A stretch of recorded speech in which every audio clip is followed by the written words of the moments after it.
Hello, today we'll be talking about the Test Arena mod.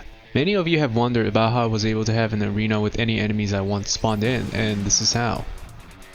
This is a very handy mod that recently received a very large update, with many quality of life improvements.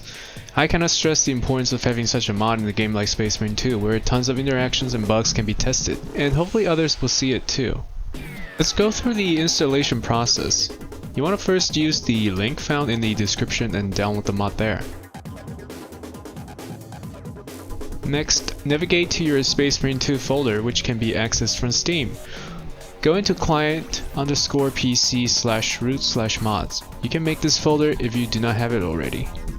Open up the downloaded file and extract testing_arena.pag from the archive and into the mods folder.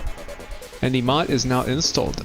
Keep in mind that modded games cannot be used online, so whenever you want to play with randoms or want to have progression, make sure to either remove the mod or rename the mods folder to something else.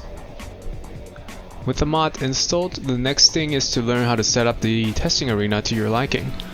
What I do is I navigate into the archive using WinRAR or 7-zip and extract the SSO file, PVE_tyrant_scenario server, into the mods folder. You want to have Notepad++ to make the editing process easier. It's also just a much nicer program to edit text files with. Now there are only a few things you will need to actually edit in this SSO file. Let's take a look at the section variables. In this section we can change the settings of the mod that affect the player, AI, respawn, and my personal favorite, a damage tracker. Most of these are fairly straightforward. Invulnerability allows enemy attacks to straight up phase through you. Undying mode simply makes you unkillable, but you will still react to enemy hits such as being staggered and damaged. This is a good mode for practicing your parry and block timing, and also contested health recovery. Disable targeting shifts the enemy AI into offline, so they will not react to the player. They will still react to being damaged, however. Respawn enemy simply respawns the enemy spawn group labeled spawn NPC by archetype_main. We will talk about what this means. Also, currently any enemies dying will trigger a respawn, so be aware. Show damage is basically a modified mission progress bar that tracks the damage dealt to the main group. It will track the first and second instance of damage dealt, up to 3 decimal places. This also means that if you have multiple enemies in a group, something like a bullet that can penetrate a target will have its damage recorded on the second target the bullet hits.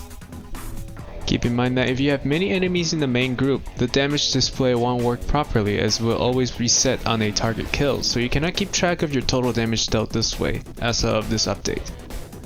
Now let's move on to the comment section. This lists out all the enemies that are currently in the roster, so if you need to change the enemy spawn in different groups, refer to this list. Starting from line 77 is the place where we can change the spawn. Scroll down to line 83. You will see the line on handle. Within the bracket is where you can control what group spawns in the arena. By default, this is set as spawn NPC by archetype_main. If you want multiple group, you have to copy and paste this same line like so. Make sure to keep the comma and space in. Next, we have 4 different groups that can be changed and spawned. This is in case you want to spawn different enemies simultaneously. The first group is main, which is in line 92. The only line you want to change for the purpose of changing what spawns is in line 105. For example, I currently have it set to spawn a Tyranid warrior with whip. Other spawn groups are directly beneath this group. Currently up to 4 spawn groups are permitted.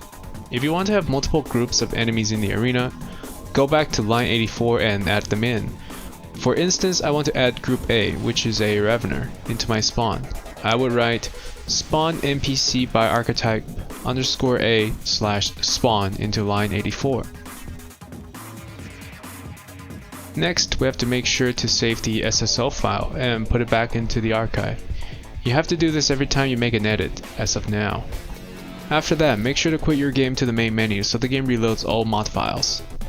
And voila! This is Test Arena 2.0. As the devs release more of their dev kit, the mod will expand further. Meanwhile, have fun mathing, brothers. See you next time.